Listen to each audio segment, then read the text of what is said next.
So, all right, let's jump back over to Vinny for a sec. Vinny, you had a couple more, right? Yes, I actually do. You had So a Neil I Warren. don't know how many Neil Young fans are here. There was an album Neil Young did called Homegrown. Supposed to release way back in the 70s. Called Homegrown. Or not whole Homegrown. The album was finally released in 2020. Legendary Lost Neil Young album. Great album, I might add. He was recording it. I don't know what, and that's the thing, with Neil Young, he shelves a lot of albums. He's recorded so many albums and shelved so many, I've lost track. There's Homegrown, Hitchhiker, Toast, which was just released last year. And of course, Infinite Live things and such. But that's not as important a one as the one I'm gonna bring up. It's a better, yeah, you all know the artist Seal, Kiss from a Rose and all that. Which one was it? Seal, the guy who sang Kiss from a Rose. Yeah, I know that one. Yeah. He actually has a very legendary lost album called Togetherland. Okay. Nobody really knows about it. And he said, I never heard of it. There's blood in his body, he will not let it be released. Probably never going to happen as long as he's alive. The thing is, there has only been one song released off the album, and that was on a soundtrack for a movie called The Family Man. The song is Shortened to Heaven. I don't remember the exact long title, but it's a legendary lost album. There are people, it's never leaked either. I've never seen or heard any other songs off of it because it's never been leaked by anybody. You can't find it anywhere. It just isn't possible. Kind of like, I mean, David Bowie had his album Toy from 01. That was released, I think, 2 or maybe 1 or 2 years ago. Did he finally release the whole thing? That was supposed to come out, and then it got shelved. But this is, I mean, outside of the great artwork, as you can tell, this is definitely an absolute classic of a lost classic. When was the recording? Like, was it in the 70s? You said, or?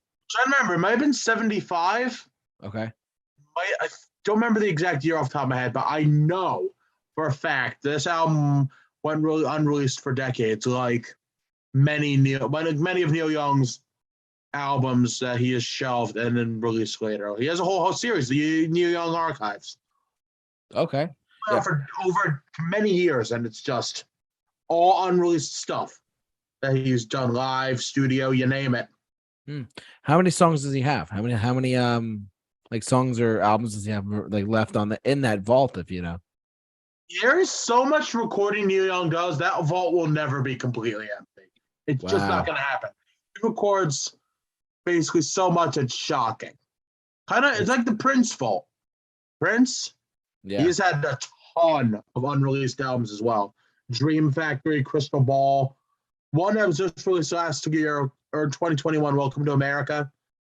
Right. Prince and Neil Young are probably the masters of recording albums and not releasing them. Yeah, I mean, anything else for Neil Young before? Because I'd like to go to Prince if that's okay. Anything else for Neil Young at all, or no? I mean, I've listed all the ones I can think of. I don't know all of them off the top of my head. Okay. Yeah, there was actually another Neil Young album that was delayed or just totally scrapped. It's called Tonight's the Night. Yes, the original version of that album was scrapped. He did end up releasing it. There was an original version of the album. It was just too sad. The actual album that was released in 75 of this was the second recording of the album. I actually gave my dad a copy of a live version he did in 73. He did the whole album live in 73. Most of the album was recorded in August of 1973, but it's raw, dark content inspired by the drug-related death of Crazy Horse guitarist Danny Whitten caused Young label Reprise to reject it. Yeah, it was a brutally sad album. And of course, the title track with the tribute to his friend who also died of a heroin overdose, Bruce Berry. That was sad. I'm sad too. I really recommend listening to this album, anybody who hasn't heard it. What, Tonight's the Night or Homegrown? Any of them. Tonight's the Night, Homegrown, the one he just released recently, Toast, which also he shelved for being too sad. That was like a divorce album for like 2001. Oh wow. So far for Neil Young, you have Homegrown, Tonight's the Night. Is there any others for Neil Young at all you want to talk about? Oh Yeah, I just brought up Toast. That's an album he released recently. It was recorded in 2000 with some crazy horse. It's called Toast, like like the food. Donald Duck Dunn, the famed bass player, was supposed to be on this album. It was very long. It was lost for a long time. It's not great. I personally think it's just a little blah. But all basically the entire album was in this form, not released until like recently last year. Oh wow. Recorded in like 2000. It's a great recording, but it's still better than the album that came out of it. Are You Passionate? I cannot stand that album. Well, speaking of Neil Young,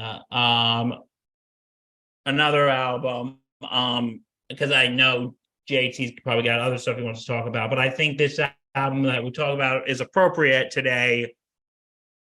Human Highway. The Lost Crosby, Stills, Nash and Young album. Yes. And I think it's appropriate because I don't know if you guys heard David Crosby sadly passed away today. It's very sad. It's actually a movie made. It was supposed to be a Crosby, Stills, Nash and Young union album called Human Highway. That, unfortunately, a lot of those recordings are just long gone. It would be under CSN. It's a CSNY thing that never happened. In 1973, they attempted to make a new album called Human Highway, and it never quite worked. For a few years, Human Highway lingered, but the four kept splintering off into duos or solo project. Yeah. Nearly 50 years later, many of the songs once intended for Human Highway were used by the respective writers of the other albums. Like when Young's would-be title track eventually appeared on 1978's Comes a Time. I've seen it perform it live, too. Last year, one of Young's archival releases included some material from these years, prompting Rolling Stone to provide a big deep dive into the tangled history of Human Highway. So, yeah.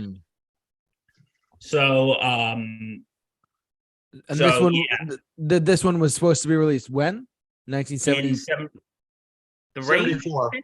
74. They had a giant tour that year. Their album was supposed to, I think, coincide with that. That album never. The tour was actually. There is recordings from 1974, as you can see, CSNY 74, giant 4-disc live album, but the album To Human Highway probably never was. I don't know if they ever officially recorded a lot of the stuff. I mean, Neil Young did some of this. I mean, I'm sure there's some recordings out there with all four, but I don't even know. Right. Because I know Neil Young, Human Highway was definitely on Comes Time. I love that song. There was other songs that were intended, but I'm not sure exactly what Stills, Nash, and Young had to contribute, in all honesty. Yeah, so, but most importantly, rest in peace, David Crosby.